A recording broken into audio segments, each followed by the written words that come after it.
Dans le cadre de la formation SolidWorks 2016 Atelier mécanique qui vous est proposée par alform.com, donc nous sommes toujours dans la partie sur la modélisation 3D du châssis et nous allons maintenant aborder dans cette vidéo la modélisation 3D de la partie basse. Donc nous allons voir la modélisation de la partie basse. Donc je vais vous montrer dans un premier temps à quoi elle ressemble et ensuite on passera sur SolidWorks pour créer donc la pièce en elle-même avec son squelette et sa modélisation 3D avec la construction mécano-soudée. Donc cette pièce, donc c'est une pièce qui est assez simple, mais par contre, si nous n'avions pas le module de pièces d'éléments mécano-soudés, donc de construction soudée sous SolidWorks, il aurait fallu modéliser chacune des pièces ici, une par une, et à savoir que ces modélisations une par une, ça peut se faire. À la fin, il faut faire un assemblage, donc c'est quand même assez long, ça fait beaucoup de pièces différentes, alors que c'est une seule et même pièce vu qu'elle est soudée. Et là, ici, on a des angles qui sont quand même assez difficiles à réaliser. Donc, on va voir en détail donc, comment générer cet élément. Donc, on va créer un squelette qui correspondra à la fibre neutre de l'intégralité de notre partie basse du châssis. Et ensuite, on va voir comment créer en 3D donc la construction soudée avec de la tubulure carrée en 40 mm par 40 mm et d'épaisseur 4 mm. Et je vous montrerai également comment ajouter des cordons de soudure. Ce qui est très important puisque lorsque vous ajoutez vos cordons de soudure, au moment où vous allez calculer votre masse totale, en plus de ça, il calcule l'apport de matière que vous allez ajouter à votre châssis. Donc je vous invite à passer directement sur le logiciel SolidWorks et on va commencer à créer cette pièce. Donc vous faites un fichier nouveau, pièce, vous validez. Là ici on va l'enregistrer de suite. Donc là on va dans les fichiers ressources, partie inférieure. Et alors là, par contre je vais supprimer tous ces éléments là. Vous repartez d'un dossier totalement vide.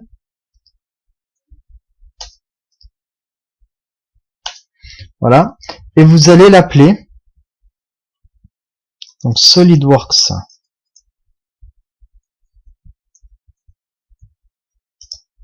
« 2016 Atelier mécanique ».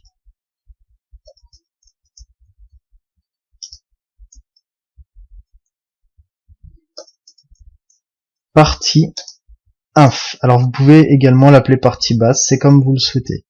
Dans les ressources à cette formation sur le site alform.com, vous le retrouverez et il s'appellera SolidWorks 2016 Atelier mécanique, partie inf. Ensuite vous enregistrez. Alors là vous avez le plan de face, le plan de dessus et le plan de droite. Avec votre repère. Nous, on va modéliser notre point 0 sur l'arrière de notre partie basse. Donc là, vous allez vous mettre sur le plan de dessus et vous allez créer une esquisse. Donc une esquisse en 2D. Notre point 0 correspondra à ça. Donc on va commencer à modéliser, donc à tracer en 2D. Vous allez suivre pas à pas ce que je vais faire avec exactement les mêmes dimensions. Donc là, vous démarrez en créant une ligne avec pour quasiment le centre, le point d'origine. Ça, on ajustera au moment où on créera nos cotations. Ensuite, vous partez comme ceci. Ici, vous remontez et vous créez à peu près la symétrie. Donc là, vous mettez comme ceci et là. On va maintenant coter cette partie extérieure. Pour cette partie extérieure, ici, on va mettre une cote de 1220. On valide. Ensuite, on va le placer au centre. Donc ici, on va faire 1220 sur 2, on valide. Là, cette partie, elle fait 500 mm. Donc on la cote 500. Celle du haut, elle fait exactement pareil, 500. Ensuite, l'intégralité, ici, j'ai 1255. Je valide. Une fois que j'ai créé ça, je peux créer la cote de cette partie-là qui fait 440. Je valide. Donc là, pour me placer au centre, d'ici à ici, je suis à 440 divisé par 2. Et là, je suis totalement contraint sur l'extérieur de mon châssis.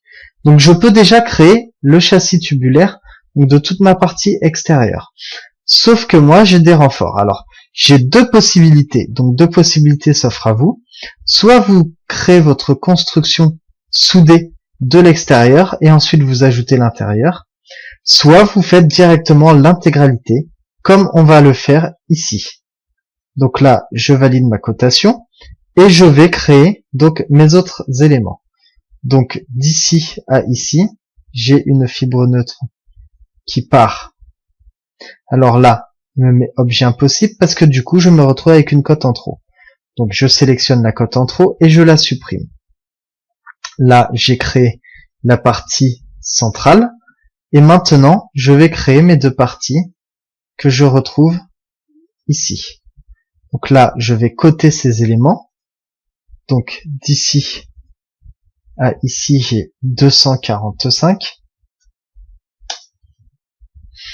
Et je vais directement créer exactement la même de l'autre côté. Donc là, je me mets en horizontal pour être bien coté. Alors le problème, c'est que je vais le supprimer parce qu'il m'a créé une contrainte que je n'aime pas du tout. Donc là, je me mets bien à l'horizontale.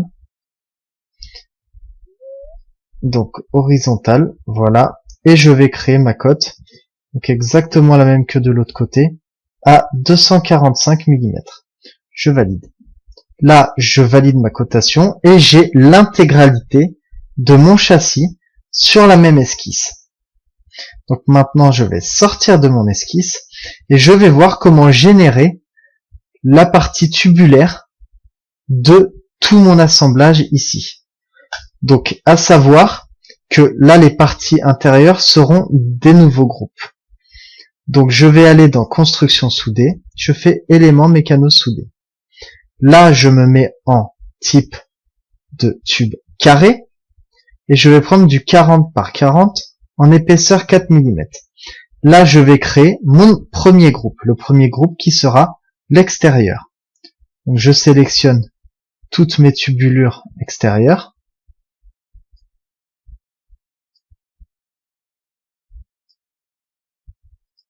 Et là, j'ai créé mon premier groupe.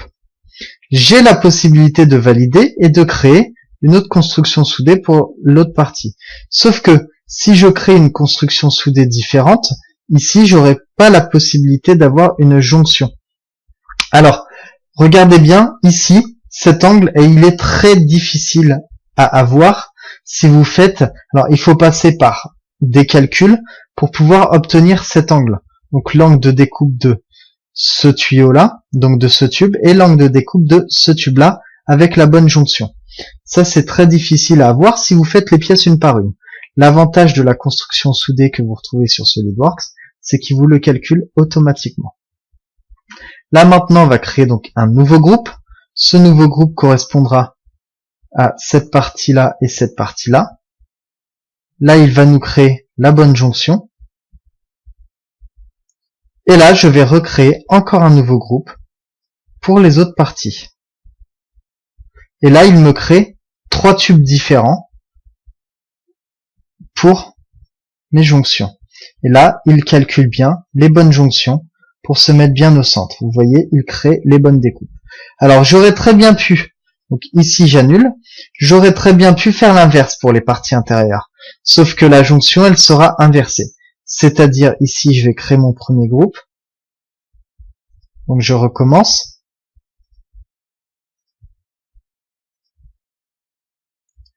Ici, je vais faire nouveau groupe. Et là, je sélectionne la première partie. Et là, je refais nouveau groupe et je sélectionne ça. Et alors là, vous voyez que la jonction, elle est totalement inversée. Donc après, c'est à vous de voir en fonction de ce que vous souhaitez faire. Si vous souhaitez faire un seul tube ici et 3 bouts de tube ici, ou l'inverse. Pour limiter les découpes, c'est mieux de faire l'inverse. Donc là, ici, vous allez faire un clic droit sur le groupe 3. Vous faites supprimer les sélections. Et vous resélectionnez tous les éléments. Donc vous resélectionnez le premier groupe. Ensuite vous faites nouveau groupe. Vous sélectionnez les deux autres. Et là vous refaites nouveau groupe et vous resélectionnez le dernier. Ensuite vous validez. Donc après vous avez bien évidemment toujours la possibilité de modifier ici donc pas mal d'éléments dont les angles. Et ici par exemple si vous voulez une jonction différente, donc avec un jeu entre deux tubes, vous avez la possibilité de créer ce jeu. Ensuite vous validez et votre construction mécano-soudée est directement créée en une seule et même opération. Alors après, avec cet atelier de construction soudée, vous avez la possibilité de faire autre chose qui est l'ajout des cordons de soudure. Donc l'ajout des cordons de soudure, je vais vous le montrer uniquement sur deux angles, pas sur l'intégralité. Après c'est à vous de voir si vous souhaitez le faire, mais c'est juste pour savoir que c'est totalement possible. Donc là dans construction soudée, vous avez les cordons de soudure. Vous avez également la possibilité d'ajouter des goussets ou des embouts. Alors les embouts, qu'est-ce que c'est? Les embouts, donc dans ce cas-là, vous ne l'avez pas. Et si vous avez un tube qui finit totalement ouvert, vous avez la possibilité de rajouter un embout pour fermer ce tube. Ensuite le gousset. Donc le gousset, c'est très simple, vous le sélectionnez. Ensuite vous sélectionnez vos deux faces. Et là, il vous crée votre gousset. Donc vous pouvez sélectionner directement vos deux valeurs. Donc vous pouvez mettre 75 par 75. Et il vous crée un gousset de 75 par 75 directement. Donc après vous avez la possibilité de modifier donc cette épaisseur. Voilà, que ce soit vers le haut ou vers le bas. Et vous avez la possibilité de spécifier la taille de votre épaisseur. Donc là, il se met au centre. Vous pouvez le mettre tout en bas ou alors tout en haut. Ou alors avoir tout en bas, par exemple, avec un décalage de 1 mm. 1 mm par rapport au bord, ici, de votre congé. Donc ça, c'est intéressant à savoir que vous pouvez mettre des goussets. Donc là, on va pas en mettre, puisqu'on n'en a pas besoin, on a déjà pas mal de renforts. Et on a également donc les cordons de soudure, donc on va l'appliquer sur cet angle. Là, ici, vous avez la possibilité de faire ce cordon de soudure. Là, vous pouvez faire géométrie ou trajectoire. Donc là, vous sélectionnez. Donc là, ce sont des géométries. Donc c'est-à-dire que si vous voulez sélectionner, donc ça sera les faces les unes avec les autres. Donc là, vous avez les premières faces à sélectionner donc du premier côté. Et ensuite ici, vous sélectionnez les faces de l'autre côté. Vous allez voir, il y a plus rapide. Donc là, je vous ai montré le plus long. Voilà. Ensuite, vous pouvez, donc là, il vous crée votre cordon de soudure en rose. Vous avez la possibilité de mettre votre rayon de cordon de soudure. Moi, je vais mettre, donc on a une épaisseur de 4, donc normalement, il faut que ce soit 3, et quelques, c'est 0,7 fois l'épaisseur. Donc là, on va laisser sur 4. Là, vous avez la possibilité de faire propagation tangente. Bon, ça, je vous le montre juste après. Après, vous avez la possibilité de définir un symbole de soudure pour que, au moment où vous allez faire votre mise en plan, vous ayez votre symbole de soudure. Et en plus de ça, vous avez la possibilité de l'afficher ici dans le 3D. Donc là, on va créer ce cordon de soudure. Et alors là, il ne s'affiche pas. Votre cordon de soudure ne s'affiche pas. Pourquoi? Parce que par défaut, dans SolidWorks, ils ne peuvent pas s'afficher. Vous devez l'activer. Et là, vous faites montrer cacher les objets. Et là, en bas, vous avez les cordons de soudure. Afficher les cordons de soudure. Et là, vous pouvez afficher le cordon de soudure que vous venez juste de générer. Donc là, on a créé le premier. On va créer le second. Mais alors là, je vous ai montré comment le créer avec les faces. Et là, maintenant, je vais vous montrer comment le créer autrement. Donc d'une manière beaucoup plus simple et plus rapide. Donc là, vous faites un cordon de soudure. Et au lieu de mettre géométrie de la soudure, vous faites trajectoire de la soudure. Là, vous créez ici la trajectoire. Et vous avez uniquement à sélectionner les arêtes. Au lieu d'avoir à sélectionner à chaque fois les deux faces.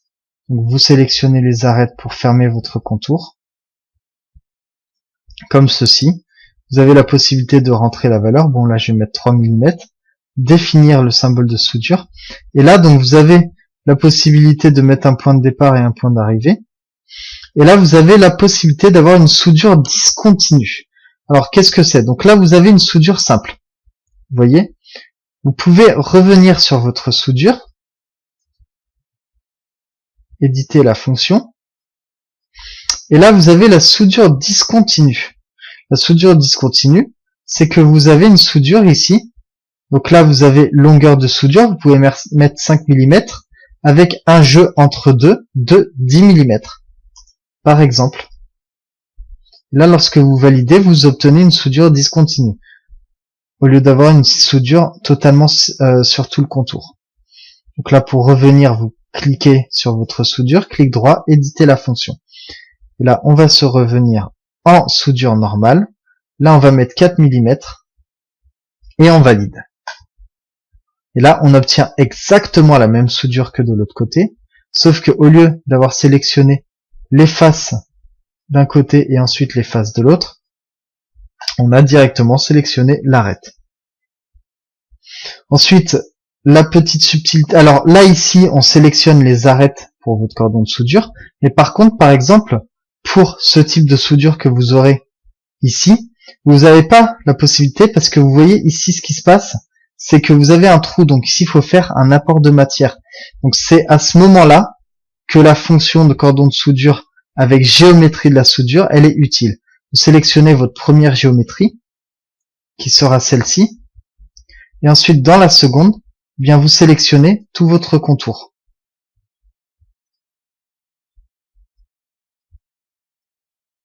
Voilà. Et alors là, pour que la soudure rentre bien, vous devez avoir une épaisseur de soudure quand même assez conséquente. Donc là, 4 mm ça devrait suffire, mais on va vérifier. Oui, 4 mm ça suffit. Et là, vous avez la possibilité de créer ce cordon de soudure. Alors que si vous aviez uniquement avec un cordon de soudure avec une trajectoire, et ben là, je vois pas comment vous pouvez sélectionner votre trajectoire. Vous voyez, là, vous avez la possibilité de sélectionner ça, mais ça va pas vous apporter de la matière en soudure entre les deux pièces. Donc là, vous n'avez pas le choix de faire géométrie de la soudure. Vous sélectionnez votre premier contour, donc de votre première géométrie. Et ensuite, dans la deuxième partie ici, vous sélectionnez votre deuxième contour. Et vous validez. Et là, vous avez apporté vos cordons de soudure. Donc après, vous avez la possibilité de le faire sur tout votre châssis. Donc je vous laisse le faire si vous souhaitez le faire. Mais là, on va donc enregistrer notre travail. Donc enregistrer. Reconstruire et enregistrer le document. S'il vous demande ça, vous cliquez sur reconstruire. Voilà. Et là, votre document s'enregistre. Donc là, cette partie du châssis, vous pouvez la retrouver dans les ressources à cette formation, donc qui s'appelle SolidWorks 2016 Atelier mécanique, partie inf.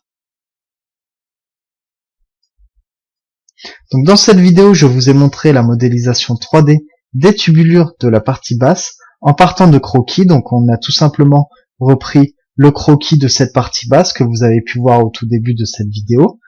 Et on a donc retracé l'intégralité du squelette, donc de la fibre neutre de cette partie basse. Et ensuite, on a choisi les constructions soudées que l'on souhaitait, donc les éléments qui sont des tubes en 40 par 40 mm avec une épaisseur de 4.